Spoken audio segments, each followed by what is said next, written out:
সংগ্রামের সূত্রে জাতিকে ঐক্যবদ্ধ করেছে, কিন্তু আমাদের সমাজে এখন পর্যন্ত সেই বিভাজন চলছে এবং এই বিভাজনটা আপনার এমন একটা পর্যায়ে গেছে যে আমাদের দেশের মধ্যে বিভিন্ন রাজনৈতিক দলের সমর্থকরা একে অন্যের মুখোমুখি দাঁড়িয়ে গেছে। তোমার যে প্রতিবেশী সে কিন্তু তোমার বন্ধু নয়, তাকে সবসময় অস্থিতিশীল রাখবে যাতে তোমার জাতীয় স্বার্থ উদ্ধার হয়। এবং অস্থিতিশীল রাখার হলো সবচাইতে বড় উপায় হলো সেই সমাজটাকে অস্থিতিশীল করে দেওয়া, সেই সমাজের মধ্যে বিভাজন তৈরি করা, মানে একদল আরেকজনকে নিশ্চিহ্ন করার জন্য প্রতিজ্ঞাবদ্ধ ছিল, মানে দুটা মেজর পার্টি এবং তাদের বলওয়ার। এবং এটা সিভিল সোসাইটির মধ্যে ডিভিশন ছিল, সাংস্কৃতিক কর্মীদের মধ্যে ছিল, শিক্ষকদের মধ্যে ছিল, ছাত্রদের মধ্যে ছিল। আমরা এক জাতি, এক বাংলাদেশের মতো এত হোমোজেনিয়াস কান্ট্রি পৃথিবীতে নাই। এক ভাষা, বেশিরভাগ লোকই একই ধর্ম অবলম্বী। অন্যান্য দেশে ধরেন ইন্ডিয়াতেই তো আপনার বহু ভাষাভাষী লোক আছে, বহু ধর্মীয় লোক আছে, কিন্তু আমাদের একটা হোমোজেনিয়াস নেশন। এই হোমোজেনিয়াস নেশনটাকে এমন ভাবে বিভাজিত করা হয়েছে যে আমরা একে অন্যের মুখোমুখি দাঁড়িয়ে আছি এবং অন্য একটা রাষ্ট্রের হয়ে আমরা কাজ করছি নিজের দেশের বিরুদ্ধে গিয়ে, যাতে আমরা সেই রাষ্ট্রের আধিপত্যটা এখানে আমরা এস্টাবলিশ করতে পারি। যে বেশি দুর্বল হয় তার উপরই লোকে সে অ্যাডভান্টেজটা নেওয়ার চেষ্টা করে।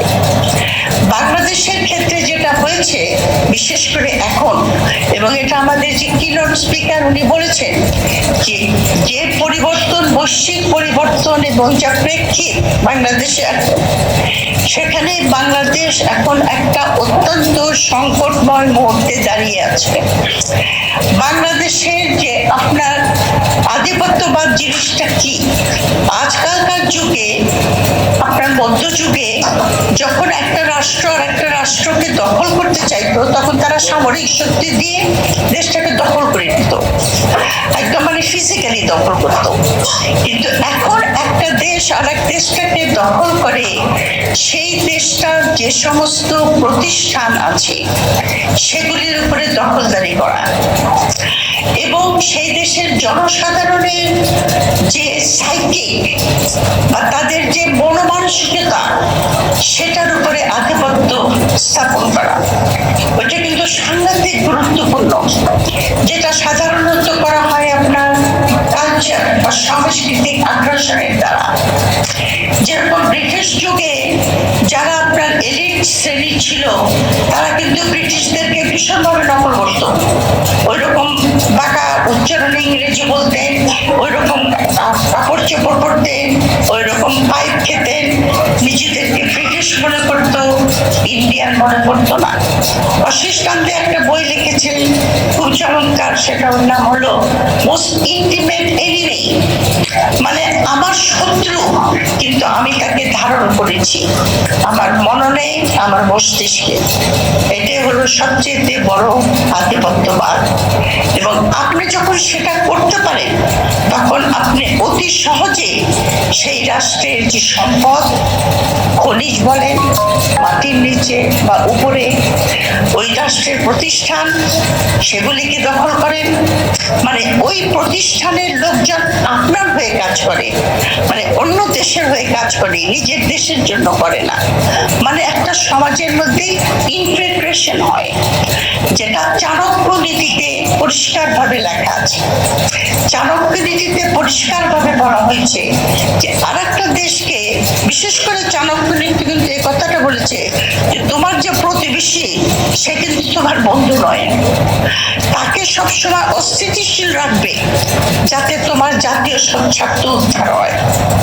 এবং অস্থিতিশীল রাখার হলো সবচাইতে বড় উপায় হলো সেই সমাজটাকে অস্থিতিশীল করে দেওয়া, সেই সমাজের মধ্যে বিভাজন তৈরি করা।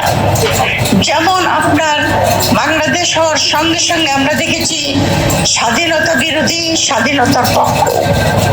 একটা বাংলাদেশের যুদ্ধ হয়ে গেছে, ভিয়েতনামেও যুদ্ধ হয়েছে। ভিয়েতনাম আমরা আমাদের চেয়ে অনেক বেশি দীর্ঘস্থায়ী যুদ্ধ করেছি, কিন্তু সেখানে কিন্তু ওই স্বাধীনতার বিরুদ্ধে পক্ষে কিছু নাই। যে যা কিছু সমস্যা হয়েছে উইদিন শর্ট টাইম তাদের বিভিন্ন প্রোগ্রামের সূত্রে জাতিকে ঐক্যবদ্ধ করেছে, কিন্তু আমাদের সমাজে এখন পর্যন্ত সেই বিভাজন চলছে এবং এই বিভাজনটা আপনার এমন একটা পর্যায়ে গেছে যে আমাদের দেশের মধ্যে বিভিন্ন রাজনৈতিক দলের সমর্থকরা একে অন্যের মুখোমুখি দাঁড়িয়ে গেছে। এবং এই অবস্থা যখন হয় যে একটা দেশের ভেতরে সেই দেশের প্রতিষ্ঠানগুলি, ধরেন বাংলাদেশের আর্মির কথা যদি আমি বলি, এখানে আপনি চিন্তা করেন এখানকার পাঁচজন সিটিং জেনারেল পালিয়ে গেছেন অন্য দেশে। মানে আমাদের সিকিউরিটি রিলেটেড ইনফরমেশন, আমাদের যে সমস্ত আপনার সামরিক যে সমস্ত ওরিয়েন্টেশন, সব কিছু নিয়ে কিন্তু তারা আরেক দেশে চলে গেছে। মানে ইনফরমেশনটা কত গভীর সেটা আমি বলছি। এবং এইরকম সমাজেই আপনার আধিপত্যবাদ প্রকটভাবে দেখা দেয়। এই ডিভিশনকে দূর করার জন্যই আপনার জুলাইয়ের অভ্যুত্থান হয়েছিল, কারণ আমাদের রাষ্ট্র এমন একটা পর্যায়ে পৌঁছে গেছিল যে আমরা সমাজের বিভাজনের ভিতরে একে অন্যের মুখোমুখি দাঁড়িয়ে গেছিলাম। মানে একদল আরেকজনকে নিশ্চিহ্ন করার জন্য প্রতিজ্ঞাবদ্ধ ছিল, মানে দুটা মেজর পার্টি এবং তাদের পরবার। এবং এটা সিভিল সোসাইটির মধ্যে ডিভিশন ছিল, সাংস্কৃতিক কর্মীদের মধ্যে ছিল, শিক্ষকদের মধ্যে ছিল, ছাত্রদের মধ্যে ছিল। আমরা এক জাতি, এক বাংলাদেশের মতো এত হোমোজেনিয়াস কান্ট্রি পৃথিবীতে নাই। এক ভাষা, বেশিরভাগ লোকই একই ধর্ম অবলম্বী। অন্যান্য দেশে ধরেন ইন্ডিয়াতে তো আপনার বহু ভাষাভাষী লোক আছে, বহু ধর্মীয় লোক আছে, কিন্তু আমাদের একটা হোমোজেনিয়াস নেশন। এই হোমোজেনিয়াস নেশনটাকে এমন ভাবে বিভাজিত করা হয়েছে যে আমরা একে অন্যের মুখোমুখি দাঁড়িয়ে আছি এবং অন্য একটা রাষ্ট্রের হয়ে আমরা কাজ করছি নিজের দেশের বিরুদ্ধে গিয়ে, যাতে আমরা সেই রাষ্ট্রের আধিপত্যটা এখানে আমরা এস্টাবলিশ করতে পারি। এখন জুলাই রেভলিউশনটা যে হয়েছিল সেটা হয়েছিল আপনার, সেটার মধ্যে কিন্তু আধিপত্যবাদের বিরুদ্ধে ছিলেন তারা, আমরা সবাই সেটার বিরুদ্ধে ছিলাম। আমরা এটারও বিরুদ্ধে ছিলাম যে রাষ্ট্রকে পুনর্গঠন করতে হবে, রাষ্ট্রকে সংস্কার করতে হবে, জাতি গঠন করতে হবে। এবং এর জন্য আমাদের ইন্টারিম গভর্নমেন্ট কতগুলি রূপরেখা দিয়ে গেছে। কিন্তু আমরা দেখলাম, অত্যন্ত দুঃখের সঙ্গে দেখলাম যে আপনার জুলাই রেভলিউশন হওয়ার পরে মেজরিটি ভোট নিয়ে যে সরকারটা এসেছেন তাদের মধ্যে আমি জুলাইকে ধারণা করার মধ্যে তাদের মধ্যে কিছু দ্বিধাদ্বন্দ্ব আছে বলে আমার কাছে প্রতীয়মান হয়। কারণ তারা গণভোটকে অস্বীকার করেছে। এখন গণভোট বলেছে যে আমরা নির্বাচনের জন্য গণভোটটাকে মেনে নিয়েছি, এটা তো জাতিসংঘে একটা প্রতারণা। 70% লোক যখন বলে একটার পক্ষে ভোট দেয়, তখন আপনি আইনের জটিলতা দেখিয়ে এটাকে অমান্য করতে পারেন না। আপনি যদি গণতন্ত্রের কথা বলেন, আপনাকে বলতে হবে যে জনগণের রায়কে আমরা মেনে নেব। এটা তারা করেনি, এটা অত্যন্ত দুঃখজনক। এবং এর ফলে যেটা হয়েছে, জুলাইতে যে আমরা ঐক্যবদ্ধ থেকেছিলাম সেখানটার মধ্যে ফাটল দেখা দিয়েছে। এবং অত্যন্ত দুঃখের বিষয় দেখতে হয় যে পার্লামেন্টে বসে যেটা মিলি বলে গেল, আপনার কোন রকম কনস্ট্রাকটিভ আলোচনা হলে একজন একজনকে ব্যক্তিগত আক্রমণ করে। অনেক ইস্যু আছে আপনার, যেরকম ধরেন আমাদের যে চুক্তিটা হয়েছে আমেরিকার সঙ্গে, এআরটি, আপনার যে চুক্তিটা হয়েছে, আপনার সামরিক চুক্তি হয়েছে যেটা সৌদি আরব সহ 11টা দেশে, এই সমস্ত চুক্তিগুলি কিন্তু পার্লামেন্টের আলোচনা হওয়া দরকার। কিন্তু এই সরকারের একটা টেন্ডেন্সি লক্ষ্য করা যাচ্ছে যে তারা সবকিছু কিন্তু গোপনে করার চেষ্টা করে এবং আমরা পাবলিকরা সেটা জানতে পারি না।